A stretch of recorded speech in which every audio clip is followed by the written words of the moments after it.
n'ai pas de main pour t'écrire, ni de voix pour te parler. Je n'ai que mes yeux pour te dire que j'ai le pouvoir de t'aimer. Je ne fais pas de différence, je n'émets aucun jugement. Je vois la vie en évidence, sans calculer mes sentiments.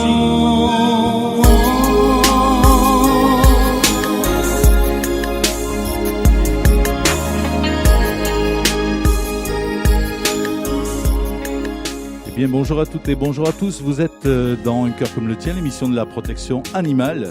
Et aujourd'hui, c'est une émission particulière, une émission dédiée à la maltraitance et à l'abandon sauvage que je vous propose, à laquelle je vous propose d'assister. J'aurai plusieurs invités. La première partie sera consacrée plus à la partie canine et la seconde à la partie féline.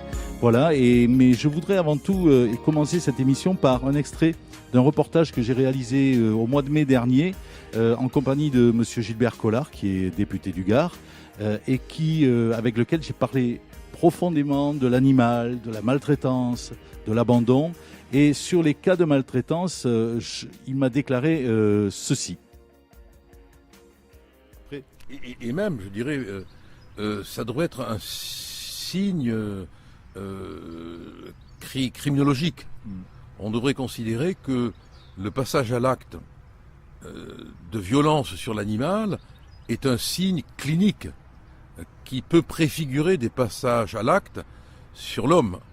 Malheureusement, on traite ces actes qui parfois sont d'une inhumanité insupportable avec une certaine banalité qui, moi, m'insupporte parce que je suis persuadé que la violence faite à l'animal est l'antichambre de la violence faite à l'homme et qu'elle recèle quelque chose de profondément primaire. Profondément primaire. Voilà, profondément primaire, c'est que ce que disait Gilbert Collard lors de cet entretien. C'est quelqu'un de très très attaché à la cause animale que j'ai eu le plaisir d'avoir dans cette émission et vraiment je le remercie encore. Je vous présente maintenant mes premiers invités. Alors je vais m'effacer, je vais mettre un fond derrière vous, un fond mural on va dire, et je vais vous présenter donc, voilà, de gauche à droite, sur la partie gauche, vous avez donc Catherine Bourdin qui est responsable du refuge Au Bonheur des Quatre Pattes. Bonjour Catherine. Voilà, et la partie droite, c'est Sylvia Yellafort, qui est éducatrice canine comportementaliste pour Yell Sea Dog. Voilà, alors vous venez d'écouter toutes les deux ce qu'a dit Gilbert Collard. Qu'en pensez-vous? D'abord Catherine. Le micro. J'ai oublié mon micro. Eh bien, évidemment, je suis tout à fait d'accord avec ce qu'il vient de dire, puisque on sait très bien qu'une personne qui va maltraiter dans son enfance ou son adolescence ou même à l'âge adulte un animal, n'importe quel animal d'ailleurs, ça peut être un oiseau, ça peut être un chat, tôt ou tard, cette personne aura des prédispositions pour maltraiter également ou des enfants ou des personnes âgées, des personnes faibles, handicapées, etc. Ouais. Donc, il faut absolument que la loi soit très très sévère concernant la maltraitance envers les animaux. D'accord. Sylvia ? Ben oui, bien sûr, je partage évidemment l'avis de Gilbert Collard. Il est évident qu'un individu qui fait du mal à un animal, c'est porte ouverte à toute violence portée sur un être humain, bien sûr. Donc il faut sensibiliser, moi je pense, dès le plus jeune âge, les enfants à respecter tout être vivant, tout simplement. Et je pense que ça devrait commencer déjà le plus tôt possible. Voilà. Alors, j'aimerais avec vous qu'on détaille d'abord les tout ce qu'on peut considérer comme maltraitance. Alors, je crois que Sylvia, tu as préparé un petit topo là-dessus, oui, sur par négligence. Alors, vas-y, je t'écoute. Alors oui, moi, j'ai un peu sectorisé les différentes maltraitances parce que toutes elles sont importantes. Mais je pense qu'il y a quand même il y a 3 degrés qu'il faut pas négliger. C'est la maltraitance inconsciente, c'est-à-dire que les gens commettent des erreurs, pas forcément par méchanceté, c'est simplement par inconscience et manque d'information. Donc, ces catégories sont plutôt de la négligence, de la maladresse, mais effectivement aussi de l'imprudence, de l'inattention. Donc, celle-là, elle est la moins dangereuse parce qu'on peut éventuellement parer à tout ça par de l'information. Ensuite, il y a la maltraitance par manquement, donc cela est déjà un peu plus grave, c'est de l'alimentation. Il faut que l'animal ne manque pas de ce qui est vital. C'est évidemment l'alimentation, le soin, l'abri, dans tout ça, et bien sûr à tenir compte au premier degré. Et puis évidemment, la maltraitance la plus importante que moi j'appelle barbare, parce qu'il faut appeler un chat, n'est-ce pas? Mais c'est la sanction physique, mais il n'y a pas simplement la cruauté physique, mais il y a aussi les besoins vitaux et les 7 besoins fondamentaux du chien, qu'on retrouve sur Yeltsin Dog, mais la sanction mentale. La maltraitance, elle n'est pas que physique, elle est aussi mentale. Un chien qu'on isole, on crie dessus toute la journée sur un animal, il va pas mieux comprendre ce que cherche à faire passer comme information l'individu, mais il va se soumettre, donc c'est de la maltraitance. Et isoler un animal dans une pièce obscure, c'est aussi de la maltraitance, et pourtant il n'y a pas de douleur. Voilà, oui, c'est un peu ce que tu expliques souvent, c'est les fameux codes humains et les codes canins. Qui sont totalement différents parce que l'animal n'a pas les mêmes outils intellectuels que l'humain. Donc il faut former absolument les maîtres. Et alors donc, puisque je le rappelle pas, je l'annonce puisque je l'avais pas dit dans l'intro, cette émission a pour but de créer un collectif entre les associations, les différents, on va dire, pas corps de métier, mais tout ce qui tourne autour de la protection animale, c'est-à-dire les comportementalistes, les vétérinaires, tout ça. Oui. Tous ces gens-là, on a besoin d'eux parce que les associations sont isolées. Il faut savoir que dans certains cas, défendre un animal, ça coûte cher, surtout un animal qui a été maltraité. S'il y a des autopsies, des trucs comme ça, il faut vraiment, si on veut que la loi soit respectée, ça coûte cher. Donc l'objectif de ce collectif, c'est justement d'être plus fort ensemble. Voilà, de se dire que en étant ensemble, on est plus fort. Et ça, on le verra tout à l'heure, ça sera la même chose pour les chats, parce que Sabine nous parlera de Duchesse, certainement, le cas de cette minette qui a été tuée à Vauvert. Mais voilà. Mais toi, pour revenir aux chiens particulièrement, Catherine, je sais que tu as beaucoup de cas d'animaux que tu récupères, soit des invendus d'élevage, soit des mères porteuses sur lesquelles on a tiré jusqu'au dernier bout, quoi. Oui, tout à fait, oui. Au refuge, il y a énormément d'animaux qui ont été maltraités. Alors, comme disait Sylvia, il y a différentes sortes de maltraitance. Moi, je récupère essentiellement des animaux maltraités passivement. C'est-à-dire qu'on ne sait pas s'occuper de ces pauvres chiens ou chats d'ailleurs, et on les isole, on les nourrit très mal ou parfois très peu. De l'eau, quand on y pense, tout ça, ça me fait partie des maltraitances. Je peux donner des exemples. Un chien attaché au fond d'un jardin depuis l'âge de 2 mois jusqu'à l'âge d'1 an, récupéré heureusement par dénonciation des voisins. Et là, je viendrai au fait qu'il faut absolument que les personnes qui sont au courant de ces maltraitances dénoncent. Eh bien, nous avons réussi à récupérer ce chien au bout d'1 an d'attache au fond d'un jardin, sans compter que peut-être il y avait également des coups, mais ça on n'en est pas certain. Pas de nourriture, pas d'eau.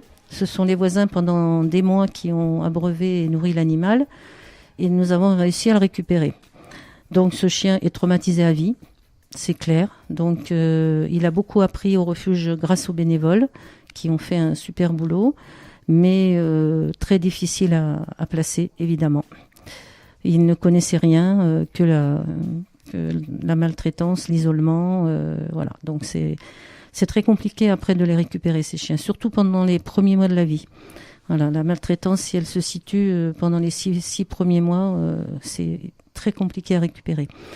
Je peux donner d'autres exemples, des chiens d'élevage qui sont parqués, je dis bien parqués, dans des mini-enclos de 2 mètres sur 2 toute leur vie, pour uniquement faire des bébés.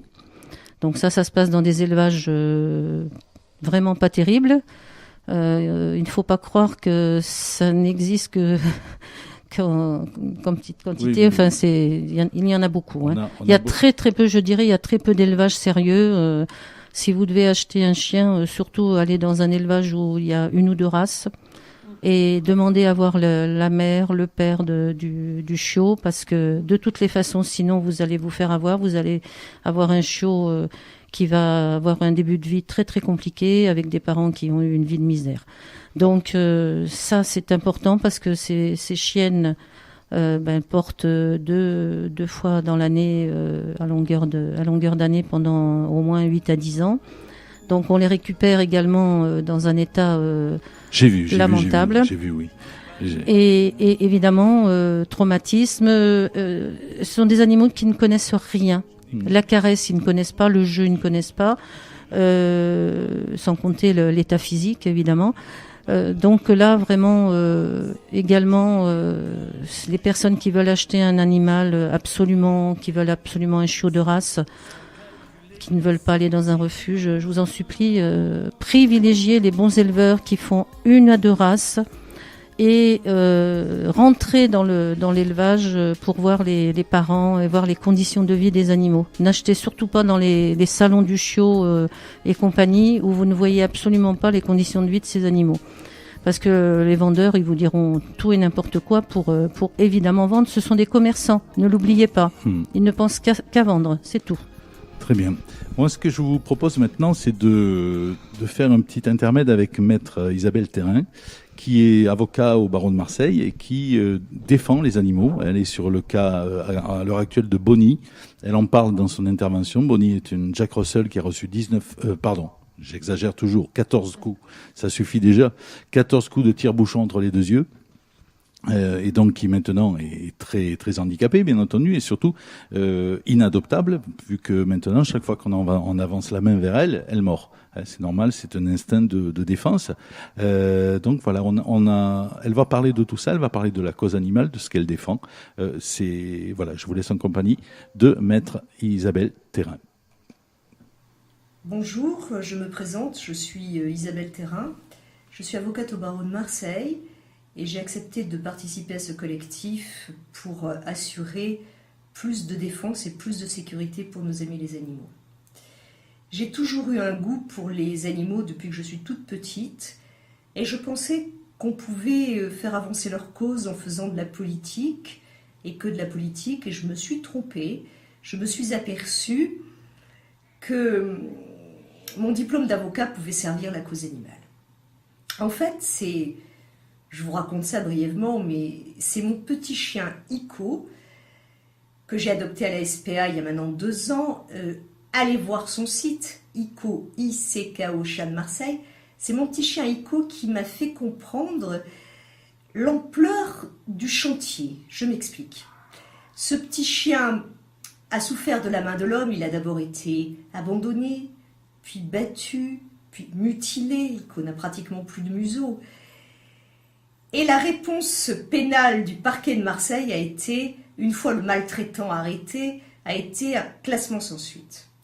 Voilà, c'est pour moi qui ai Ico tous les jours, main dans la pâte à mon cabinet, pour moi, ça a été un déclencheur, un détonateur. J'ai compris que la loi n'était pas appliquée ou mal, qu'il y avait des gens qui étaient dans notre système, que ce soit les pouvoirs publics, police, magistrats, qu'il y avait des gens qui n'étaient pas suffisamment investis, qui traitaient l'animal encore comme un meuble, parce que Einstein disait qu'il est plus facile de désintégrer un atome qu'un préjugé, et le préjugé au terme duquel l'animal est un meuble et ne mérite pas plus que ça notre compassion, c'est terrible, il faut que ça change.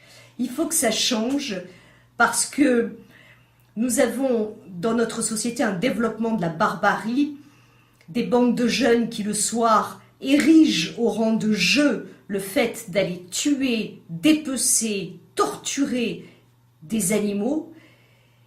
Et ça, il faut absolument qu'il y ait une réponse adaptée. La barbarie doit être cherchée là où elle se trouve avant qu'elle se développe.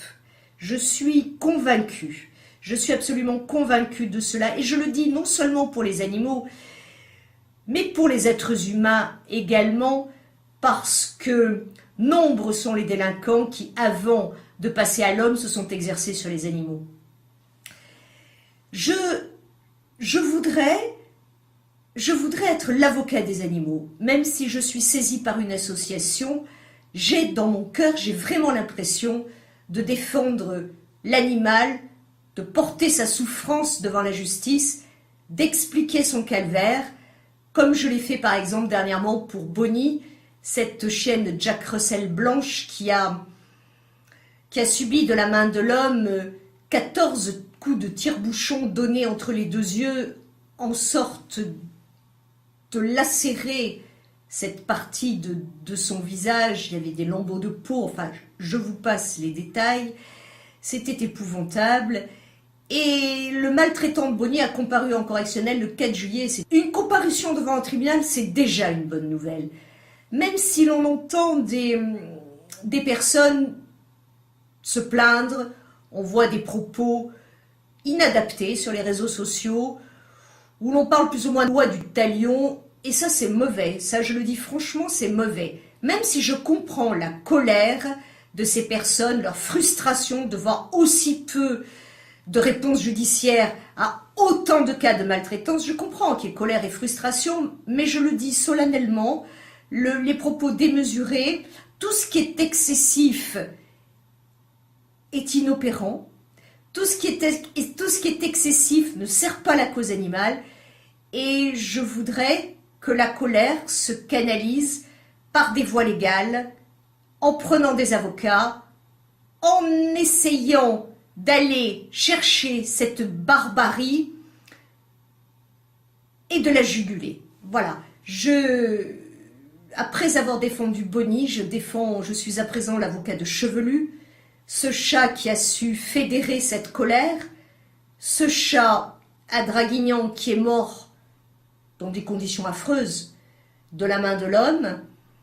Il y a une colère qui grandit dans notre pays, à Paris, à Marseille, à Draguignan bien sûr, mais à Lorient également, un sentiment, une détresse aussi de ces gens qui aiment les animaux, qui ont un cœur qui bat pour les animaux et qui n'acceptent plus que ces actes restent impunis et sans réponse. Voilà le combat qui s'ouvre, voilà le chantier, il est immense, c'est vrai, mais il y a une loi qui existe, qui doit être appliquée, et nous allons la faire appliquer. Tous ensemble, je vous garantis que nous allons la faire appliquer. Voilà, c'était Maître Thérin, avocat au barreau de Marseille, qui nous parlait de son combat contre la maltraitance. Elle a elle-même un chien qui s'appelle Ico, elle en parle dans son intervention, et j'ai eu le plaisir de composer une chanson sur des paroles de Maître Isabelle Thérin, donc, qui a fait un texte sur son petit chien mutilé, blessé, lacéré. Et vraiment, et ce clip servira de générique de fin à notre émission tout à l'heure, mais bon, j'en reparlerai en attendant. Sinon, je suppose que toutes les deux, vous êtes d'accord avec ce que vient de déclarer Maître Thérin. Catherine, je vous en prie. Tout à fait d'accord, et ça fait vraiment plaisir qu'une avocate, parce qu'évidemment, je suis avocate au pour barreau de Marseille, pouvoir se défendre, il faut des personnes sensibilisées, mais qui ont des métiers adéquats pour nous défendre, pour défendre ces animaux et défendre les associations, parce que malgré tout, on est bien seul quand même. L'État n'étant pas très reconnaissant envers nous, bénévoles d'associations. Donc ça fait plaisir, en plus elle a la foi, donc c'est formidable. Alors c'est clair, je l'ai régulièrement au téléphone, et chaque fois elle en veut, parce que vraiment, en plus c'est quelqu'un qui commence à être un peu médiatisé de par ses combats. Et là, notamment, le 22, il y a un rassemblement pour Chevelu, à Draguignan. Il y a encore le 22 juillet, là, donc un rassemblement pour Chevelu. Et également notre rassemblement à Marseille le lendemain, le 23, auquel va assister justement notre invité, l'invité d'après vous, Sabine Berthelot, de l'association Moustache et Coussinet, je retrouverai tout à l'heure. Voilà. Quoi vous dire de plus, si ce n'est que voilà. Qu'attendez-vous toutes les deux de la création de ce collectif ? Alors, moi, je suis très heureuse d'entendre une avocate parler pour la cause animale, mais il nous faudrait bien plus d'hommes et de femmes de loi. Et là, j'insiste, si des personnes, des hommes et des femmes de loi nous entendent, mais bien sûr, impliquez-vous davantage pour aider et sauver ces animaux, pour qu'il y ait des vraies punitions, des vraies sanctions pour ces êtres humains. Mais je reviens quand même sur ce que j'ai dit. Bien sûr, mais la violence, elle est en chacun de nous. La violence fait partie de l'être humain et on ne peut pas la supprimer, on ne peut la canaliser effectivement. Il y aura toujours des fous. Il y aura toujours des fous, mais bien sûr, mais aussi on les prépare, ces fous, puisque nous avons de la violence au quotidien, tous les jours, dans nos écrans de télévision. Donc je pense que quand même, il faut sensibiliser les enfants. Bien sûr on ne peut pas l'empêcher, mais il faut surtout informer les jeunes, et ça commence dès la maternelle, à respecter la vie. Quelle que soit la vie, que ce soit animale, végétale, il faut respecter la vie, et ça nous rend heureux de respecter la vie, parce que les animaux vont nous le rendre au centuple, à condition de comprendre l'animal. Et les comportementalistes, c'est notre rôle d'informer comment fonctionne le mental canin. Voilà. Justement, pour terminer avec ça, tu as dans ton activité d'éducatrice canine comportementaliste, beaucoup de cas de maltraitance de chiens qui ont été maltraités, et même des chiens catégorisés. Oui, voilà. Oui, tout à fait. Et faut arrêter avec les clichés. C'est pas parce que le chien est catégorisé qu'il est plus méchant qu'un autre. Non. On est bien d'accord, il n'y a pas de mauvais chiens, il n'y a que des mauvais maîtres. Il faut pas être aussi catégorique, parce que de toute manière, non, je veux dire dans le sens que tout n'est pas blanc, tout n'est pas noir, il y a des nuances de gris. Alors évidemment que tous les chiens sont intelligents, que tous les chiens, certains chiens vont être plus rapides que d'autres, donc c'est la génétique au point de vue cognitif, mais ça n'empêche pas que évidemment les chiens catégorisés, ils ont quand même, il faut le savoir, les mâchoires se verrouillent. Donc quand le chien est énervé, effectivement, la dangerosité est quand même pas la même. Ceci dit, un animal, même un chihuahua, peut défigurer un enfant. Donc, évidemment qu'il faut pas mettre d'étiquette sur les races de chiens. Je pense qu'il faut éduquer tous les chiens et avant tout former les maîtres à une bonne communication, une réciprocité dans la communication. Alors, pas simplement éduquer le chien, bien sûr qu'il faut éduquer le chien, mais avant tout, c'est éduquer le maître. C'est voilà. C'est clair. Catherine, merci. Qu'est-ce que tu penses de l'idée de ce collectif et surtout parce qu'on va avoir besoin de fédérer autour de nous. Je voudrais quand même dire une chose aussi. Je vais peut-être me remettre à l'écran. Excuse-moi 2 minutes. Non. Je vais me remettre à l'écran. Bon, je vais essayer parce que c'est difficile. Je fais un peu la technique, la vidéo, un peu tout là. Donc voilà, je voulais dire que et tout à l'heure tu m'as tiré un espèce de tapis rouge sur ce qu'on voyait, la violence, on la voit tous les jours et on la voit tous les jours sur les réseaux sociaux. J'en suis témoin moi-même, des gens qui croient encore aujourd'hui à notre époque que le fait de partager de la maltraitance, ça va permettre de retrouver le coupable. Il faut savoir qu'il y a, après renseignement, bien entendu, il n'y a que 2% des coupables qui sont retrouvés par ce biais-là, et que quand on les retrouve, on leur fait rien, quoi. On leur fait rien, ils sont soit jugés un peu cinglés, etc., et on leur fait rien. Par contre, moi, j'avoue que ça me gêne de voir toute cette maltraitance multipliée par le nombre de vues que chacun fait. C'est-à-dire que on parlait justement avec Maître Collard lors de l'émission que j'ai réalisée en mai dernier, et on n'est pas loin, comme il me disait, on n'est pas loin de la complicité. C'est-à-dire que partager cette violence, c'est toujours caresser dans le sens du poil celui qui l'a fait. C'est-à-dire que on valorise un gars qui tue un chat, qui dépêche ou qui fout le feu à un chien vivant. Lui, il va faire des millions de vues. Voilà. Et dans le cas de Facebook, bon, je vais pas cracher dans la soupe parce que c'est vrai que Facebook, ça peut être aussi un bon outil pour le bon côté des choses. Dans le cas de Facebook, voilà, je veux dire, quelqu'un va s'amuser à mettre une paire de seins de femme, hop, l'image est supprimée dans l'heure. Tandis que là, ces images d'une violence incroyable restent là pendant des fois des journées entières. Donc ça, il faut aussi voir un peu se servir pour contrer tout ça et puis montrer que la violence sur l'animal, on ne la montre. Il vaut mieux l'éviter, hein, et aller, comme disait Sylvia, dans les écoles, dans les collèges, aller apprendre aux enfants à respecter un animal, parce que les enfants d'aujourd'hui sont les adultes de demain. Je te laisse la parole maintenant. Non, mais je t'en prie. Oui, tout à fait. La prévention, c'est ce qu'il y a de plus important. Et les écoles, les lycées, les collèges, oui, mais par contre, évidemment, il faut des intervenants pour ça. Oui. Donc, comme disait Sylvia, il faut beaucoup plus d'avocats, beaucoup plus de personnes bénévoles la plupart du temps dans la protection animale, beaucoup plus également de politique, parce que je pense quand même que les politiques, malheureusement, ne sont pas du tout conscients du problème. Mais il y en a certains, il y en a très peu, très peu. Mais c'est comme tout, il faut que ça fasse boule de neige. Donc, non seulement ils ne sont pas conscients du problème qui est la maltraitance animale, la prolifération animale également. Mais en plus, il y en a malheureusement certains qui s'en fichent royalement. Bref. Oui. Non, mais ça on le sait plus ou moins, parce que c'est vrai que ils sont plus intéressés par autre chose que par la cause animale. Et il y a un site qui s'appelle vosdéputés.fr, je crois, sur lequel tout est répertorié, et même au niveau de la cause animale, chaque député, il faudrait quand même qu'ils soient conscients, tous ces politiques, les animaux ne votent pas, mais les amis des animaux votent.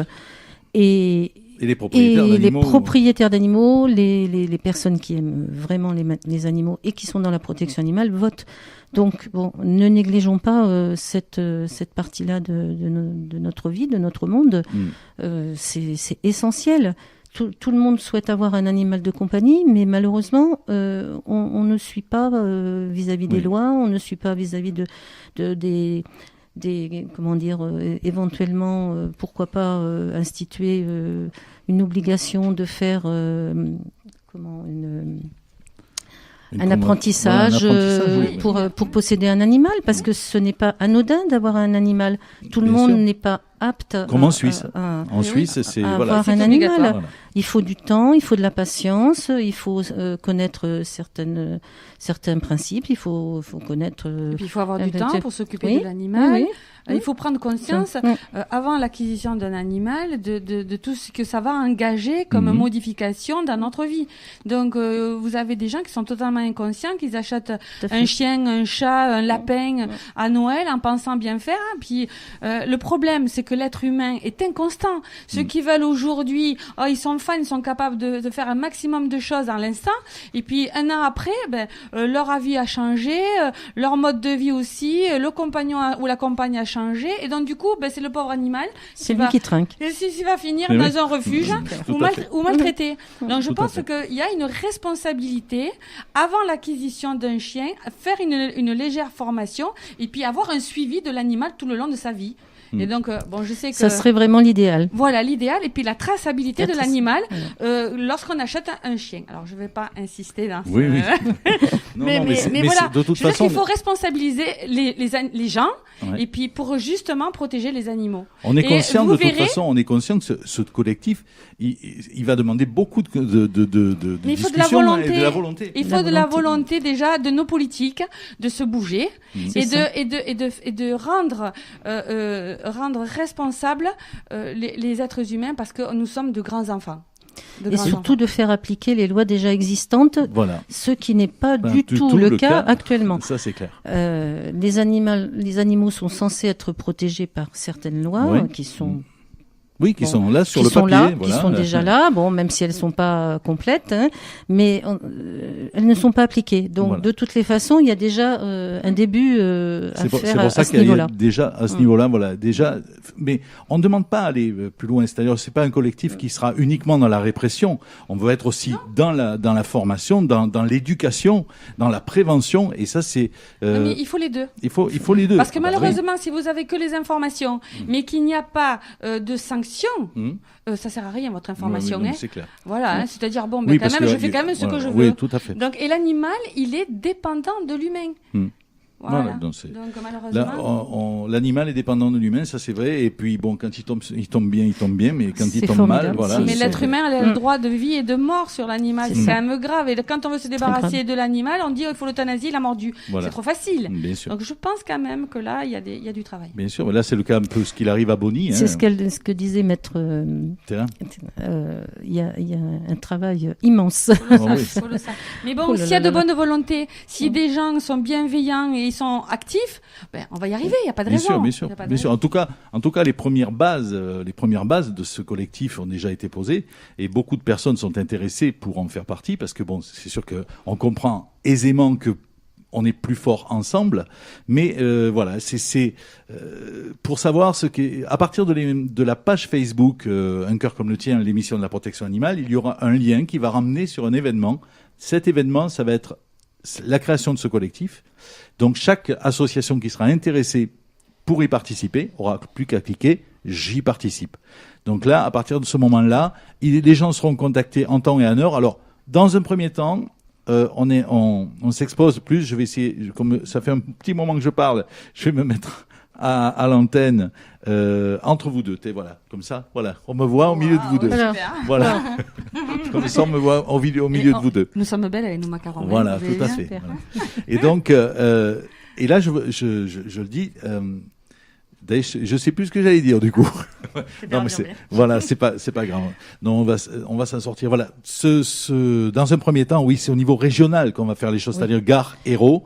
On va essayer de trouver voilà, une salle déjà pour commencer, pour faire les fondations du collectif pour le mois d'octobre, on va dire septembre-octobre. Hein. On va essayer de trouver une salle pour pouvoir mettre à jour cette réunion. Je sais qu'il y aura beaucoup de personnes qui seront intéressées pour y participer.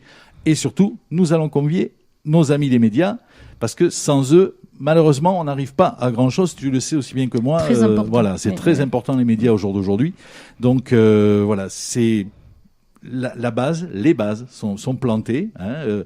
Cette émission va servir de pavé dans la mare, comme je l'ai dit, parce qu'il faut faire bouger les choses. Il y en a assez. Bien sûr. On ne peut pas se contenter de regarder toute cette maltraitance en se roulant les pouces. Moi, je ne suis pas d'accord. Je le dis haut et fort. Le 15 août prochain, je vais chanter pour la fête des animaux. Je le répéterai là encore, parce que je suis le parrain de cet événement et je vais dire ce que je pense, hein, comme je le fais toujours. Donc voilà, il faut mobiliser. Et des bonnes énergies, il y en a. Oui. Le seul problème qu'il y a, c'est que parfois, quand on se sent seul, on baisse les bras. Tandis que là, dans un collectif, voilà. Mesdames, je vous laisse le dernier mot pour la partie canine, puisque après le clip vidéo que je vais proposer, on retrouvera la partie féline. Le mot de la fin. Alors moi je dis qu'il n'y a pas que des gens méchants, cruels, il y a des gens aussi formidables qui donnent leur temps, leur énergie et leur connaissance pour aider la cause animale. Alors non, il ne faut pas baisser les bras, bien sûr, il faut au contraire se battre. Et puis je suis sûre que si les bonnes volontés se réunissent, même si on va pas changer le monde, mais déjà si on arrive à bouger quelques pierres, ça sera déjà énorme. Catherine ? Alors moi, je voulais axer sur un point qui me préoccupe particulièrement. Je vais parler très vite de la stérilisation, parce que il faut quand même reconnaître que s'il y a tant de maltraitance, qu'elle soit passive ou active, s'il y a tant d'abandon, s'il y a tant de problèmes concernant les animaux, c'est qu'il y en a trop. Il y en a trop qui naissent chaque année. Donc s'il y a trop d'animaux, obligatoirement, il y en aura une partie qui va finir très très mal, en fourrière, abandonné sur la route, et dans les refuges, et encore c'est moindre mal dans un refuge. Et au bonheur des quatre pattes, au jour d'aujourd'hui, tu as combien parce qu'en général l'été c'est la cata. Alors là j'ai 71 chiens et un peu plus de 200 chats. Donc c'est vrai que c'est la mauvaise période, mais c'est maintenant toute l'année la mauvaise période de toute façon. Donc je pense quand même que la stérilisation des chiens et des chats est primordiale pour éviter trop de naissances et trop de misère. Ça, c'est inéluctable. Donc, je vous en prie, les personnes qui ont un chien ou un chat qui n'est pas encore stérilisé, faites-le. Ne vous inquiétez pas, il y en aura toujours. C'est toujours ce qu'on me répond. Ah oui, mais si on les stérilise tous, il n'y en aura plus. Non, ne vous inquiétez pas. Il y en a plein les refuges, il y en a plein les rues, il y en a partout. Et de toute façon, il y aura toujours, d'abord, il y a les éleveurs, les éleveurs sérieux, qui font, qui reproduisent. Donc, de ce côté-là, il y en aura toujours suffisamment. Et puis surtout, la stérilisation n'est pas un acte de maltraitance. Absolument pas, au contraire. On l'entend souvent dire, il n'est pas question que je mutile ma chatte ou... Oui, mais je dirais même plus, il devrait y avoir même un recensement des animaux. Tout à l'heure, on aura un petit... Ça serait, si les animaux étaient recensés en France, il y aurait beaucoup moins. Et d'ailleurs, la stérilisation, je suis pas contre. Attention, c'est très bien de stériliser les animaux, mais quand je vois des maîtres qui viennent me voir et je leur parle de castration pour leurs chiens... Oui. C'est psychologique. Ah, mais ils ont toujours l'impression que c'est eux qu'on va castrer. C'est psychologique. Oui, mais c'est vrai. Mais oui, bien sûr. Bien sûr, c'est ça. Moi, ça donc me ça donne un ça me fait rire, effectivement. Ça donne un frais, mais par contre, chez les femmes, c'est moins traumatique que c'est moins. psychologique. Ça arrive aussi chez les femmes. Mais faut arrêter de faire de l'anthropomorphisme. Bien sûr, oui, bien voilà. sûr. Faut arrêter. Voilà. C'est bon, quoi. Mesdames, en tout cas, je vous remercie. On en parlerait. Oui, on est intarissable sur le sujet. Pendant des heures.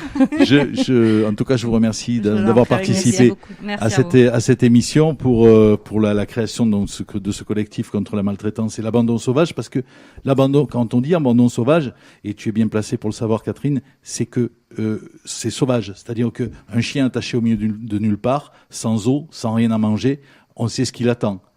Dans un premier temps, si c'est un chien, il peut se faire attaquer par un renard, par n'importe quoi, par n'importe quelle autre bête, et puis surtout, il peut mourir de faim et de soif, voilà. Et ça, c'est aussi quelque chose qu'il faut combattre. Voilà. On va marquer une pause musicale, enfin un petit clip vidéo d'un ami de la radio de HWM.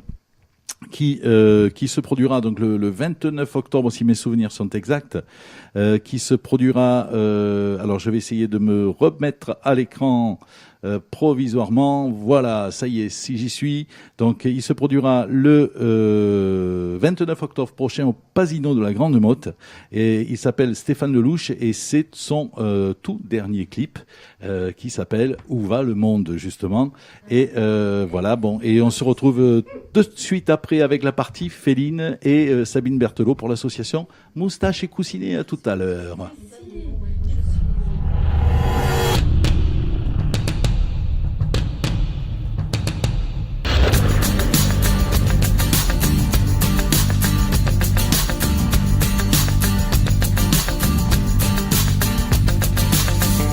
Toi l'homme qui est le déni,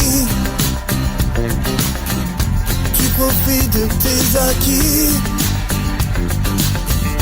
tu me prends sans courtoisie, au gré de tous tes désirs. Tu nous détruis pour le fric, la nature tu t'en soucies. Quand tu sèmes la famille, de ton mépris de la vie.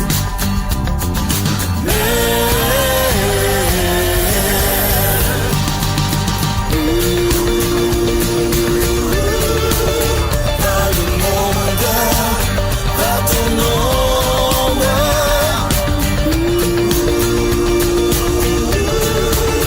Va ton monde, tout est sombre.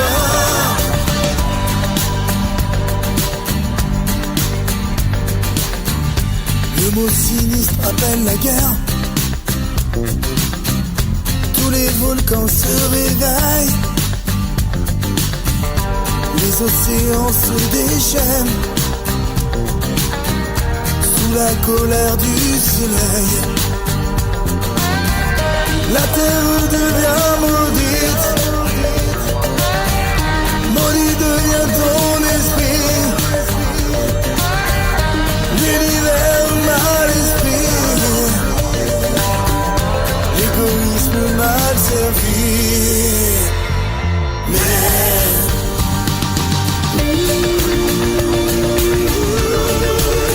Va le monde, va ton ombre.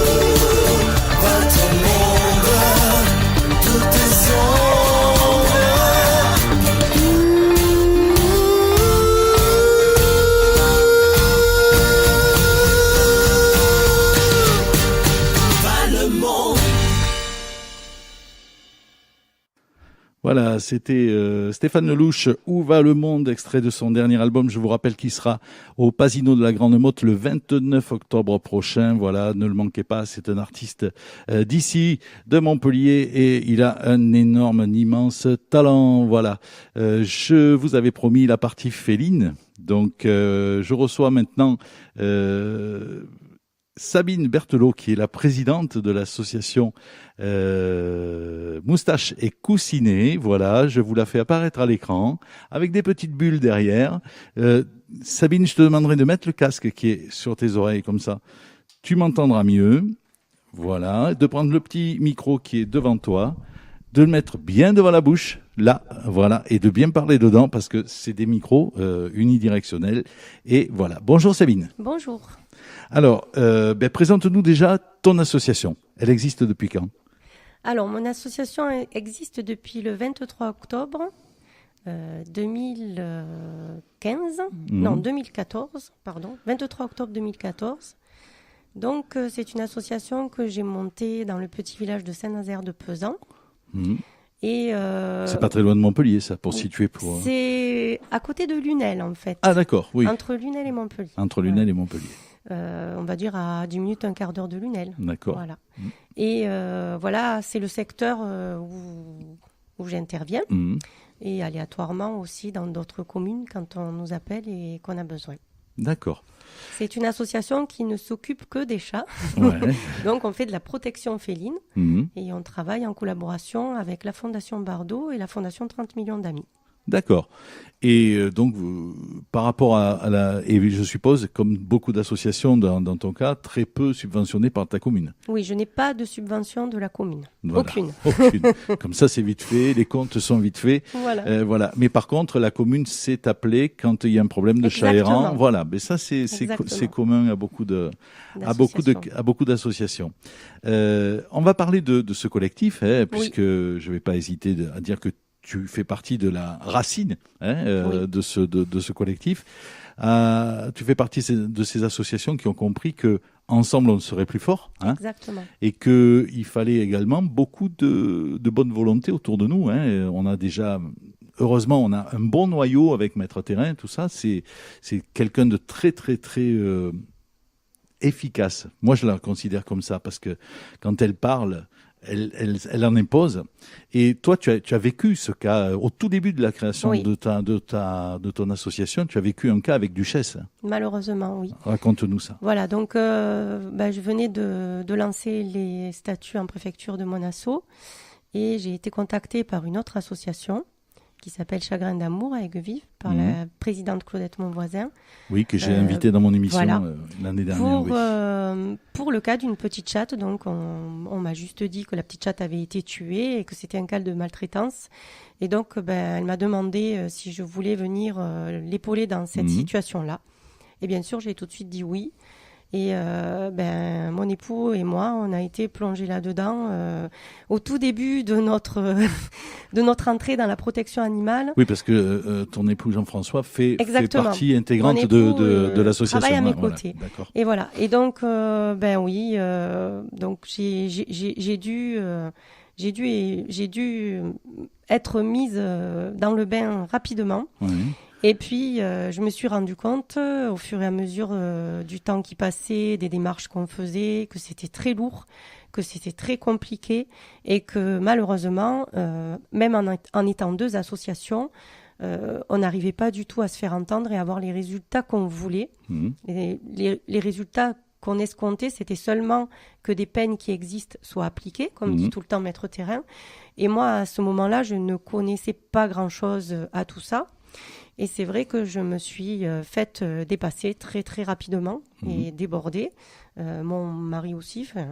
On a eu beaucoup de médiatisation autour de la mort de Duchesse, puisque Duchesse est décédée des suites de ses blessures. Et on a été vraiment pas du tout content de la manière dont les choses se déroulaient et extrêmement déçus. D'accord. Oui, c'est là que c'est dans ces moments-là qu'on se rend compte que quand on est, si on avait été plus fort et plus suivi médiatiquement, etc., ça aurait peut-être eu plus de portée. Parce que c'est vrai que la médiatisation est très importante dans ce cas de figure, dans les cas de maltraitance. Si un cas est médiatisé, on en parle. Et à ce moment-là, le gars qui a fait le mal, il a plus de soucis à se faire que dans un cas qui n'est pas médiatisé, qui va se juger presque en catimini. Voilà. Au jour d'aujourd'hui, dans cette association, tu as encore des cas de maltraitance. Oui. Oui. Plus ou moins, alors comme on disait tout à l'heure dans la partie canine, il y a plusieurs sortes de maltraitance. Hein. Il y a la maltraitance physique, c'est les coups, les blessures, ça c'est clair, mais d'autres styles de maltraitance, par exemple absence de nourriture, de logis, de tout ça, semi-abandon, quoi. Voilà. Je pense à une chatte qui nous a été confiée parce qu'elle était sourde. Et que ce handicap a fait que les propriétaires, je l'ai su ensuite en remontant le fil de l'histoire, parce que la chatte était identifiée et on a retrouvé les propriétaires, les propriétaires avaient décidé de la faire euthanasier juste parce qu'elle était sourde. Et que, étant sourde, elle avait un problème de communication avec l'humain. Il l'avait emmenée au milieu d'un camping et attachée à un piquet avec une chaîne et un harnais. Et cette bête étant très, très en panique parce qu'il faut toujours anticiper le fait qu'on communique avec elle, effectivement. Elle a mordu, soi-disant, des personnes.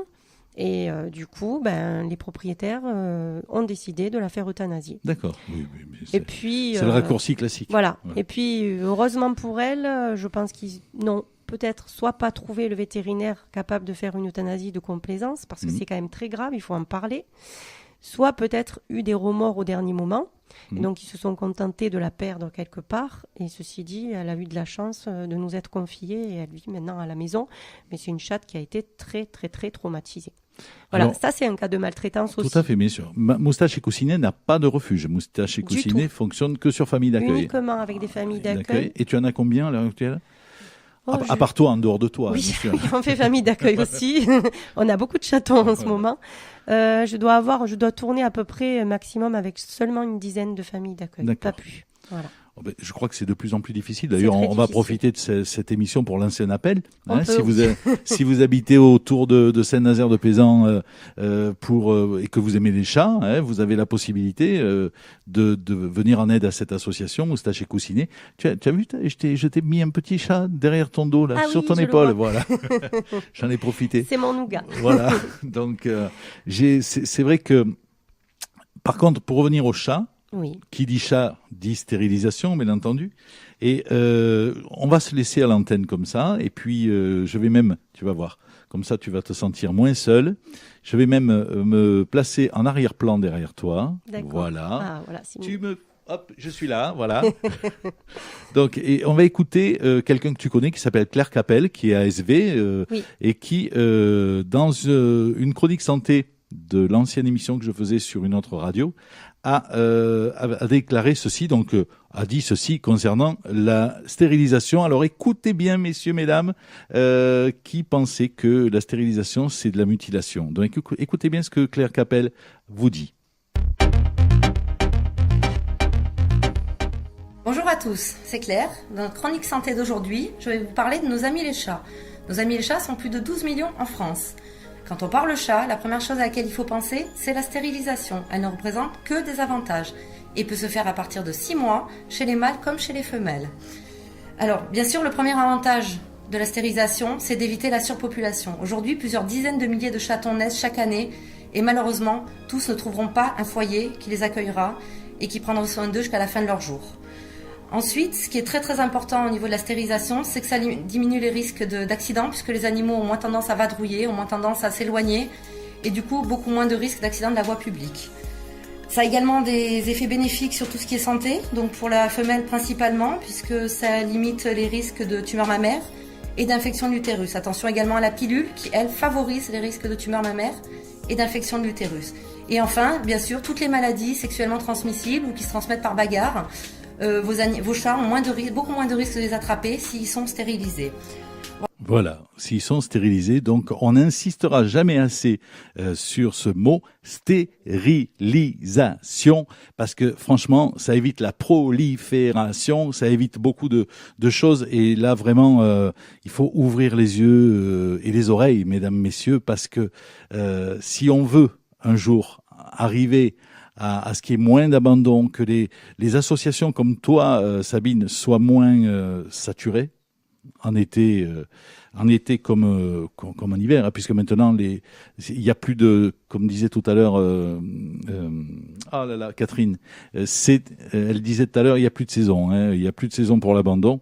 Donc voilà, je vais te refaire passer par-dessus, voilà, comme ça, et puis je vais remettre le petit chat, et voilà, par-dessus ton épaule.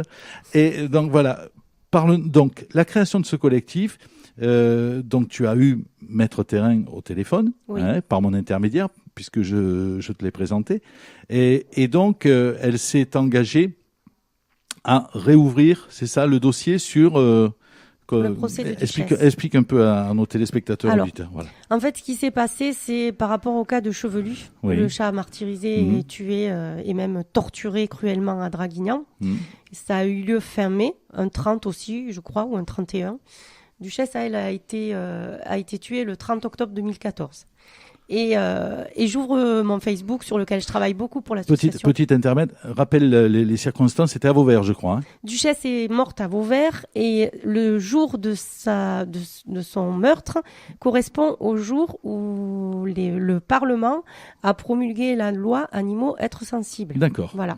Donc on avait soi-disant fait une avancée ce jour-là. Alors, j'ouvre mon Facebook et je me retrouve face à une photo horrible de ce pauvre petit chat. Et donc, je regarde tous les articles et je comprends de quoi il s'agit. Et là, tout d'un coup, tout me revient en mémoire. Et surtout que peut-être 10 jours auparavant, j'avais reçu une ordonnance de jugement de renvoi devant un tribunal pour enfants d'un des protagonistes de l'affaire Duchesse. Alors que je savais qu'il y en avait 3 et que je pensais depuis le début qu'on écartait beaucoup le fait qu'il y ait eu des personnes majeures dans cette histoire. Mais ça, c'était juste moi qui le pensais par rapport à des témoignages qu'on m'avait donnés. Donc, je t'ai appelé, j'ai contacté Maître Terrain et puis on s'est engagé là-dedans et puis on a continué à militer en faveur de Chevelu, donc pour tous les animaux martyrisés. On a fait des rassemblements. Je me suis déplacée à Marseille. Là, je vais y retourner dimanche. Et en étant en contact avec Maître Terrain, j'ai appris tout un tas de choses. Et surtout, je me suis rendu compte que si, à ce moment-là, nous n'avions pas été seuls face à ce problème, nous aurions certainement eu beaucoup plus de possibilités de régler ça mieux et surtout on aurait été beaucoup plus armés, même si on avait les conseils de la Fondation Bardot, service juridique qui nous épaulait, ainsi que les autres fondations qui se portaient partie civile.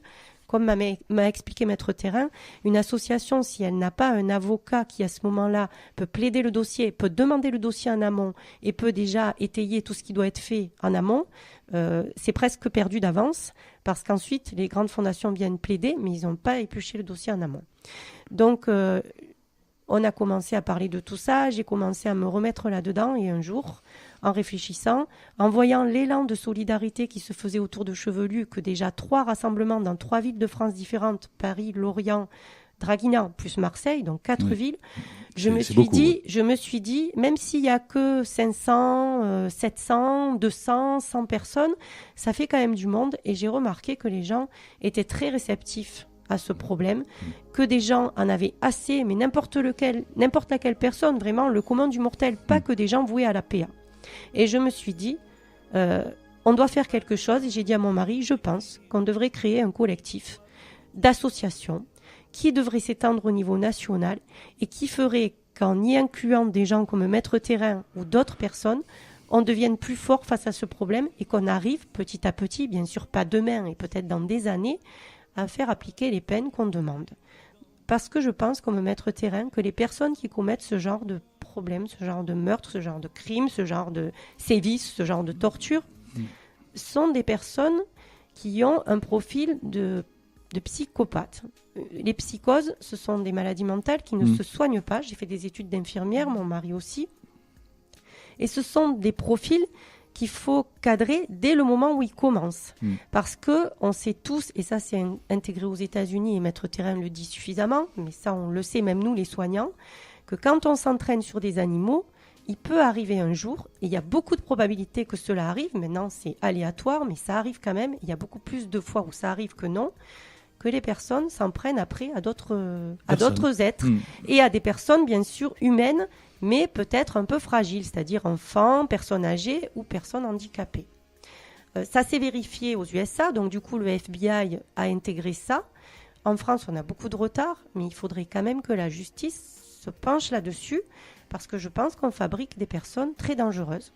Et en laissant faire comme ça, sous prétexte que ce sont souvent des mineurs ou de jeunes adultes, on ne fera pas grand-chose, c'est pas grave, ils auront pas grand-chose de... Voilà, il n'y aura pas grand-chose de prononcé comme peine. Et je pense que, comme moi, tu penses que les réseaux sociaux font énormément de mal. Exactement. C'est-à-dire que, c'est sûr que les réseaux sociaux peuvent servir d'information. Ils te permettent de savoir. Maintenant, voilà, il y a tellement de, comme on dit, entre guillemets, de fake, de mauvais. On reçoit tous, je veux dire, dans nos messages privés, des chaînes qui se cumulent les unes aux autres et qui nous lassent tous. Mais malgré tout, voilà, les gens se croient qu'en faisant suivre. Moi, en tant qu'artiste, je peux te dire que c'est difficile d'obtenir des vues quand on fait un clip, quand on fait une chanson. Je vais vraiment et quand on voit que il n'y a pas d'autre mot, c'est salopard, en torturant un animal, font des millions de vues. Grâce à qui? Grâce à ceux qui soi-disant dénoncent l'acte. Et eux, ils sont contents parce qu'ils ne recherchent que ça. Ils se foutent totalement de l'animal. Ils ont ce qu'ils veulent. Moi j'ai fait 3 millions, toi t'as fait 6 millions. Ah oui, mais moi à la prochaine fois je crèverai l'œil avant. Peut-être je ferai 8 millions de plus. Ça devient du grand n'importe quoi. 99% des gens sont contre. Même des gens qui pensaient que ça pouvait servir à retrouver le coupable, etc., commencent à dire le contraire maintenant. Voilà. C'est-à-dire, commence à dire non, mais maintenant c'est plus possible, ça ne peut plus continuer comme ça. Il faut arrêter. Le jour où on arrêtera de partager ces saloperies, je pense que ils vont arrêter d'en filmer, d'en photographier, parce que ils diront ça sert plus à rien d'en faire. De toute façon, voilà. Et au moins les animaux, ils les regarderont plus. Voilà. Si tu permets, on va passer une petite annonce HWM. C'est sur une émission qui aura lieu à la rentrée avec un imitateur qui s'appelle Bastien Seignouré. Voilà, c'est une exclusivité HWM pour la rentrée en septembre.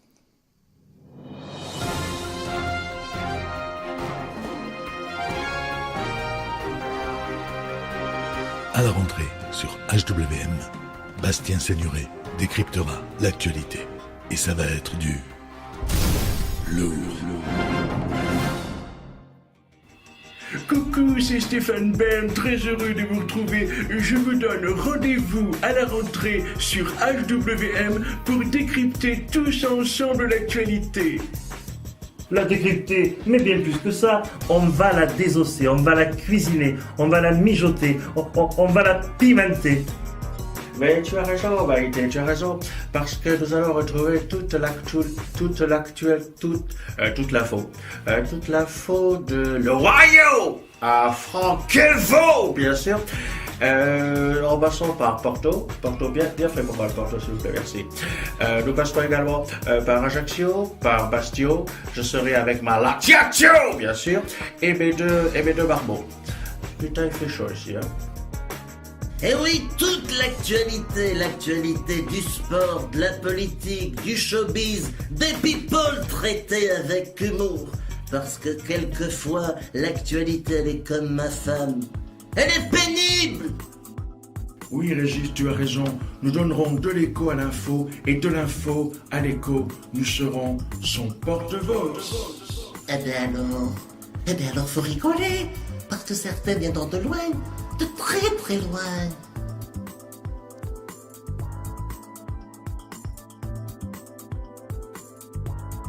Et tout cela à partir du mois de septembre. Allez, non mais arrête. Alors, on compte sur vous. Et oui, Sébastien, oui, Bastien, on sera là au mois de septembre. C'est le dernier mardi, ça sera le dernier mardi de chaque mois. Bastien Seignoret, un imitateur de grand talent. Et voilà, on aura le plaisir de le retrouver dans les studios de HWM pour son grand show, son grand numéro sur l'actualité, info, people, politique, enfin tout ça. Mais on va revenir à nos moutons, hein, aux chats, plus exactement, puisque c'est encore deux dont on va parler. Voilà, ton association donc existe depuis, on le sait maintenant, depuis 3 ans, hein, depuis 2014. Tu gères à peu près combien de chats? On va dire une moyenne d'une 50aine de chats par an, mais le nombre croît chaque année, on va dire. Ouais. Attends, on va recouper. J'avais oublié d'activer ton micro. Excuse-moi. Donc, on disait une 50aine de chats. Vas-y. Une 50aine de chats par an. Et on va dire, sur ces chats-là, il y a plus de la moitié de chatons. Voilà. Alors, ça, les chatons, c'est vraiment la cata. Plus de la moitié, oui. Et encore, on est obligé d'en refuser énormément. Mmh. Sachant qu'avant, on parlait de saison de chatons. Au début de notre création, j'ai été alertée par les autres assos et on parlait vraiment d'une saison de chatons qui devait commencer à peu près dès qu'il commence à faire un peu chaud, donc c'est-à-dire au mois d'octobre. En fait, non, elle devait commencer au printemps pour se finir à la fin de l'été. D'accord. Et on va dire plutôt que maintenant, à partir d'octobre, on est de nouveau dedans. Et qu'avec les climats qui sont de plus en plus cléments et les températures de plus en plus clémentes, on peut dire sans se tromper, et ça il faut informer les gens aussi, parce que souvent quand je leur dis, ils me disent « Ah bon, mais non !» Une chatte peut être gestante tous les 2 mois, tout au cours de l'année. Ce qui implique que quand on a des tribus de hérents avec beaucoup de femelles, on se retrouve très vite avec des chiffres de surpopulation qui sont affolants. Voilà. Oui, tout à fait. Ouais. Donc, à partir de 2 chats, d'un couple de chats, il peut y avoir rapidement des centaines et des centaines de chats. Ah non, mais c'est sûr. Voilà. Mais on va rappeler que la Fondation 30 millions d'amis propose aux communes qui acceptent de s'occuper de biens, disons même pas de s'occuper, c'est surtout de répondre, d'accepter leur rôle, parce que il faut savoir que la loi, c'est la loi, hein, les communes sont responsables de leurs chats errants. Donc la Fondation 30 millions d'amis paye les stérilisations et les identifications à condition que la commune accepte de nourrir ses chats sur des sites de nourrissage. La plupart des communes ne le font pas. Non. Voilà. Ou alors le font, mais en disant, voilà, s'il y a une association de protection animale, c'est l'association qui prend le relais pour le nourrissage, mais il faut surtout pas demander de subvention. C'est ça. Ça. Il faut savoir quand même que c'est, comme tu le dis, inscrit dans un article de loi, dans le code de l'agriculture, je crois. J'ai pas en tête l'article, le numéro de l'article, mais en tous les cas, oui. Et il faut savoir aussi que quand on est association et que le maire de la commune est un peu réticent, parce qu'il y a effectivement un alinéa au contrat que 30 millions d'amis envoient, qui stipule que la mairie, même si les chats sont identifiés sous la Fondation 30 millions d'amis et le reste, la mairie sera responsable de ces chats-là, que ce soit au niveau des soins ou au niveau de la nourriture, en fait, que ce soit au niveau de l'état de santé et de la façon de traiter ces chats. Oui, tout à fait. Mais on peut très bien convaincre sa mairie propre en disant mandatez-moi sur cet article-là, et puis ensuite on pourra voir comment on procède. Il faut savoir aussi qu'on doit trapper ces chats-là, et bien souvent l'association qui est à l'initiative de ce CCL, de ce contrat chat libre, qu'on appelle CCL, est obligée de faire tous les trappages, et que ça nous rend très rapidement débordés. Parce qu'on ne peut pas gérer notre asso et faire le CCL en même temps, mais c'est ce qu'on doit faire. Tout à fait. Donc il faut avoir quand même des personnes référentes sur les communes, et c'est vrai qu'on est très très facilement débordés, mais c'est vrai aussi qu'il faut insister auprès de la mairie et les rendre responsables et leur dire que la loi veut que s'il y a une association dans leur secteur, ils se tournent vers cette association pour justement faire un CCL et essayer d'arrêter la prolifération. Donc oui, c'est important et c'est encore méconnu, malheureusement. Même par certaines personnes de la PA, c'est méconnu. Oui, bien sûr. Non, mais c'est pour ça que c'est une info et cette émission, Un cœur comme le tien, donc c'est l'émission de la protection animale qui reprendra à un rythme régulier d'une émission tous les 15 jours à partir du mois de septembre. Voilà. Mais là, bon, on a déménagé d'abord, on a changé de radio pour être plus à l'aise, on va dire, et pour être plus libre. Et donc là, voilà, maintenant on est vraiment implanté dans la protection animale. C'est une HWM et l'une. D'ailleurs, je le dis souvent lorsque je me déplace, c'est la web TV radio qui aime les animaux. Ça fait un espèce de slogan, quoi, tu vois. Mais c'est la vérité. C'est la vérité parce que on est vraiment impliqué là-dedans. Il faut savoir que toutes les semaines, tu le sais puisque tu y participes et encore tu y as participé là avec Arthos. Toutes les semaines, je vais aller me mettre un peu. Je vais te faire disparaître. Toutes les semaines, je fais une chronique qui s'appelle la chronique SOS Annonce Adoption, avec la complicité de mon ami Choubi qui est à Paris et qui est vraiment une personne extraordinaire, très très précieuse, qui me mâche, on va dire, la moitié du travail en me préparant les montages, les photos, synthétisant les textes des fois qui sont trop longs parce que il faut savoir que plus on est court, plus on est concis, plus on est bref, plus on a de poids. Et donc voilà, non, c'est rien.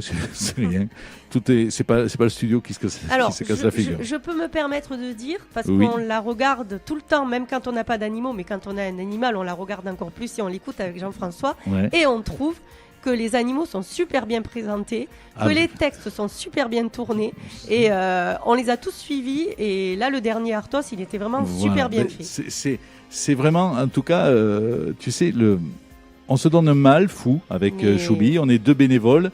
On a décidé, on a dit voilà, l'abandon ne prendra pas de vacances. Donc il n'y a pas de question il n'est pas question que la chronique prenne de vacances. Donc c'est vrai que ça nous demande. Moi je passe tous mes dimanches. Je cache pas, je le dis. Je passe tous mes dimanches à faire ça pour que la chronique soit prête pour la diffusion du mardi matin.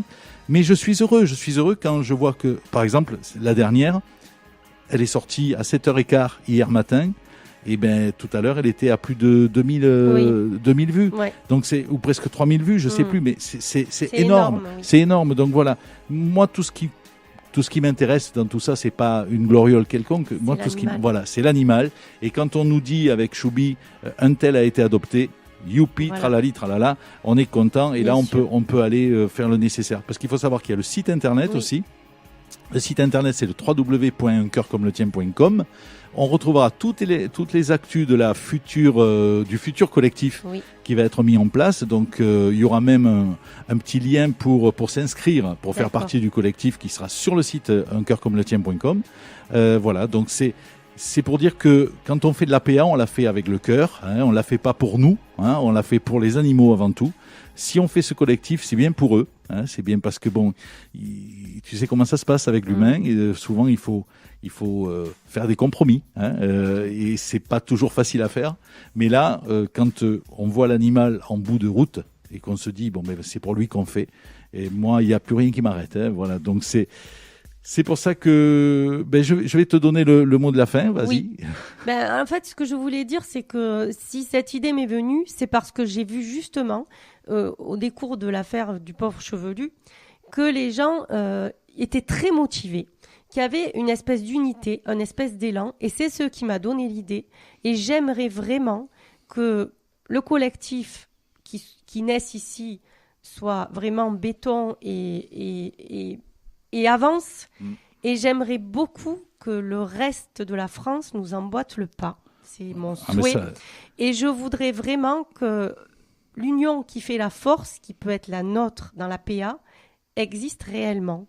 Parce que je vois à plein de niveaux différents depuis que j'ai l'association qu'il existe cette union. Et quand on dit que l'union fait la force, je suis sûre que oui. Ah non, mais je suis entièrement. En tout cas, n'importe comment, il faut en parler. faut sans arrêt en parler. Et je rajouterai, merci monsieur Alain Sundman, parce que l'idée m'est germée, certes, mais toute seule, j'aurais pas fait grand-chose. Tu sais, je vais te dire, il y a pas là-dessus, c'est pareil. Tu vois, je vais chanter au mois de le 15 août là pour la fête des animaux. J'y vais sous mon nom, certes, mais moi, ce qui me fait plaisir, c'est de voir que il y a toute cette unité autour de l'animal. Et là, bon, voilà, c'est vrai que tout est parti d'une chanson. Un cœur comme le tien. Tout est parti de cette chanson en 2011 qui a vu des milliers, bon là au moins c'est dans le bon sens, mais qui a vu des milliers de vues sur YouTube et même sur Facebook. Oui. Donc voilà, là au moins c'est du bon, c'est du positif. Et bien écoute, en tout cas, Sabine, merci. Merci Alain. Voilà, je vais te faire disparaître de l'écran, je vais me mettre en plein écran pour vous saluer, pour vous dire merci d'avoir assisté à cette émission. Le collectif donc contre la maltraitance et l'abandon sauvage va prendre naissance. D'ici donc septembre-octobre, il y aura certainement une première réunion pour en parler, pour bien échafauder les fondations de ce collectif. Via le site internet uncoeurcomeletien.com, il y aura le moyen de vous inscrire à ce collectif si vous faites partie d'une association dans le Gard ou dans l'Hérault.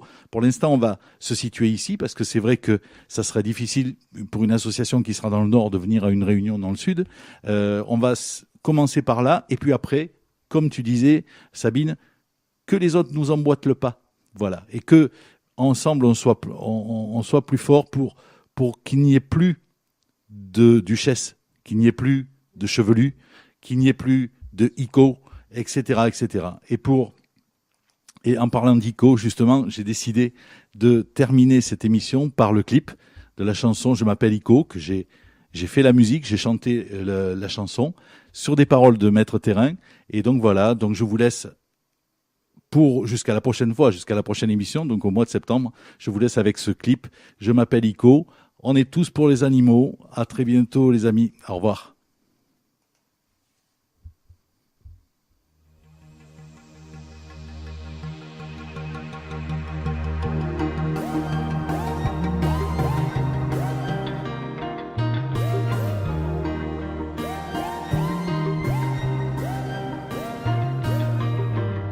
Je m'appelle Ico et je suis un terrier.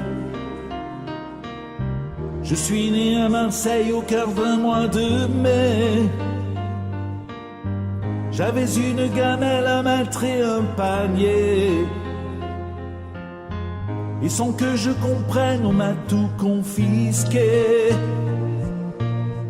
Contre quelques monnaies, j'ai été échangé.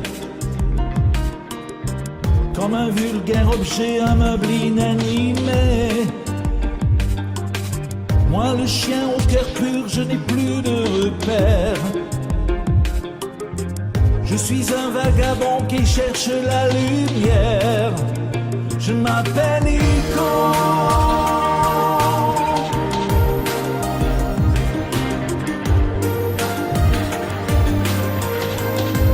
Je m'appelle Ico.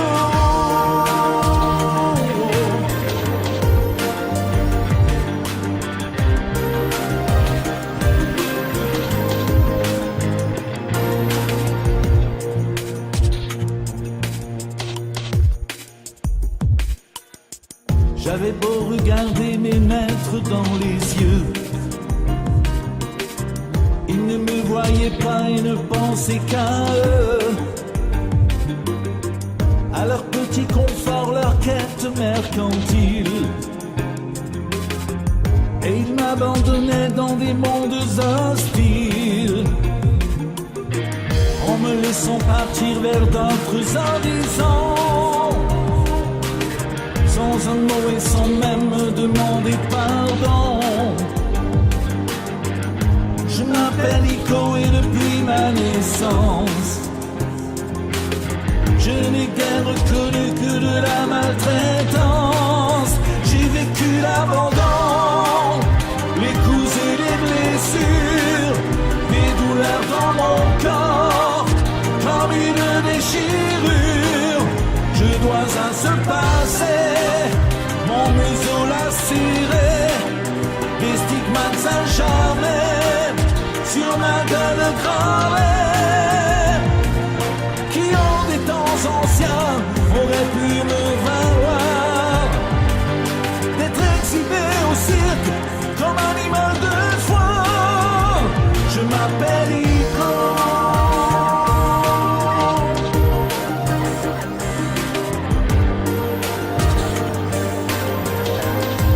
Je m'appelle Ico.